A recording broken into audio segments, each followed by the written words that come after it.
ಇನ್ನು ಕಾಂಗ್ರೆಸ್ನಲ್ಲಿ ಸಚಿವ ಸಂಪುಟ ವಿಸ್ತರಣೆ ಕಸರತ್ತು ಯುವ ಶಾಸಕರಿಗೆ ಹೈಕಮಾಂಡ್ನಿಂದ ಮಣೆ ಸಾಧ್ಯತೆ ಸಿಎಂ ಡಿಕೆ ಭೇಟಿಯಾಗಿರುವ 15ಕ್ಕೂ ಹೆಚ್ಚು ಕಿರಿಯ ಶಾಸಕರು.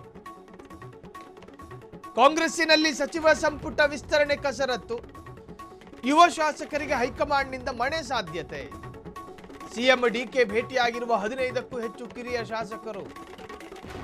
ಸಂಪುಟದಲ್ಲಿ ತಮ್ಮನ್ನ ಪರಿಗಣಿಸುವಂತೆ ಕಿರಿಯ ಶಾಸಕರ ಮನವಿ.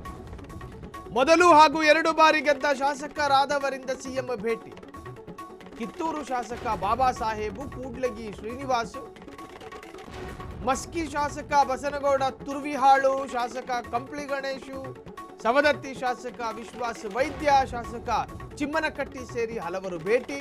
ಹೈಕಮಾಂಡ್ನಿಂದಲೂ ಯುವ ಪಡೆಗೆ ಆದ್ಯತೆ ನೀಡೋದಕ್ಕೆ ನಿರ್ಧಾರ. 2028ರ ವಿಧಾನಸಭೆ ಎಲೆಕ್ಷನ್ ಗಮನದಲ್ಲಿಟ್ಟುಕೊಂಡು ಸಚಿವ ಸ್ಥಾನ. ಕಾಂಗ್ರೆಸ್ನಲ್ಲೊಂದಷ್ಟು ಕಿರಿಯ MLAಗಳಿದ್ದಾರೆ. ಕಳೆದ ಬಾರಿ 2023ರಲ್ಲಿ MLAಗಳಾದವರು. ನಿಮಗೆ ನಾರಾ ಭರತ್ ರೆಡ್ಡಿ ಕಾಣುತ್ತಾರೆ, ಪ್ರದೀಪ್ ಈಶ್ವರ್ ಕಾಣುತ್ತಾರೆ. ಹೀಗೆ ನಾವು ರಿವೀಲ್ ಮಾಡಿದಂಥ ಹೆಸರುಗಳೆಲ್ಲವೂ ಕೂಡ ಕಾಣುತ್ತವೆ.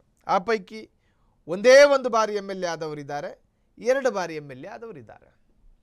ಇನ್ನು DK ಶಿವಕುಮಾರ್ ಮತ್ತು ರಾಹುಲ್ ಗಾಂಧಿ ಇಬ್ಬರ ಭಾಷಣದಲ್ಲಿ ಅನೇಕ ಬಾರಿ ನಾವು ಕೇಳಿಸ್ಕೊಂಡಿದ್ದೀವಿ, ನಮ್ಮ ಪಕ್ಷ, ನಮ್ಮ ಕಾಂಗ್ರೆಸ್ ಪಕ್ಷ ಯುವಕರಿಗೆ ಮಣೆ ಹಾಕುತ್ತೆ, ಜನರೇಷನ್ಗೆ ತಕ್ಕನ ಹಾಗೆ ರಾಜಕೀಯ ಬಣ್ಣವನ್ನು ಬದಲಿಸುತ್ತೆ. ರಾಜಕೀಯ ಬಣ್ಣ ಅಂದರೆ ಆಯಾಯ ಜನರೇಷನ್ನ ಬೇಡಿಕೆಗಳೇನಿದಾವೆ ಅದನ್ನು ನಾವು ಈಡೇರಿಸ್ತೀವಿ. ಈ 70-80 ವಯಸ್ಸಾದವರಿಗೆ ಮಿನಿಸ್ಟ್ರ್ ಸ್ಥಾನ ಕೊಡೋದಕ್ಕಿಂತ ಒಂದು 40-45 ಆಗಿರೋ ಯುವಕರಿಗೆ ಕೊಡ್ರಯ್ಯ, ಸ್ವಲ್ಪ ರಾಜ್ಯವನ್ನು ಕೂಡ ಚೆನ್ನಾಗಿ ನೋಡ್ಕೊತಾರೆ.